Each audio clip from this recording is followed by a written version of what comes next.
ल नेपाल र सिङ्गापुरको म्याच एकदम राम्रो भइरहेछ है। आज नेपालले एक गोल गरेको छ। किरण चेम्जोङको राम्रो बचाउ भएको थियो अघि। राम्रै खेल्दैछ हौ आज भाइहरूले, निकै राम्रो खेल्दैछ। ल अब जित्न त नेपालले नजित्ला, सिङ्गापुर निकै राम्रो छ। तर पनि हारेन भने पनि ड्रसम्म खेल्यो भने पनि राम्रो नेपालले आज।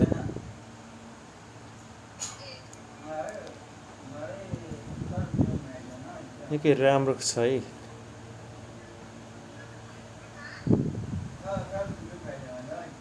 धेरै नेपालको प्लेयरहरू नयाँ छ त। नेपालको कस्तो प्लेयरको जर्सीमा नाम पनि नलेखेको, म त धेरैजना चिनिन त।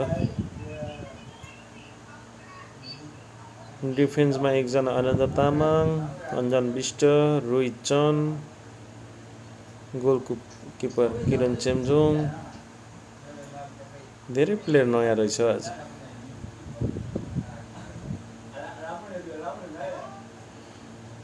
गोल गर्ने प्लेयर के पो थियो, के कार्की, जङ कार्की कि के थियो।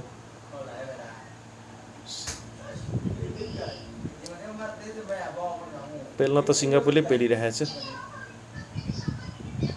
ल ल ल एक्लै छ बिचरा नि के। ओइ ओइ ओइ दामी दामी दामी, त्यो नलडेको भए चाहिँ गोल हुन्थ्यो। ओहो 21 नम्बरको नाम त के पो हो। आजभोलि त केटाको भन्दा केटीको प्लेयरहरू पो धेरै चिनिँदो रहेछ। म त केटाको त धेरै चिनिन त आज। यो लड्ने केटो के पो हो नाम, यस्तो के राम्रो प्लेयर हो यो। पहिले विदेश पनि खेलेर आएको प्लेयर हो। कस्तो जर्सीको पछाडि नाम नलेखेको, फ्रेन्डली म्याचमा लेख्दैन क्या हो। नाम चाहिँ हुनुपर्ने क्या।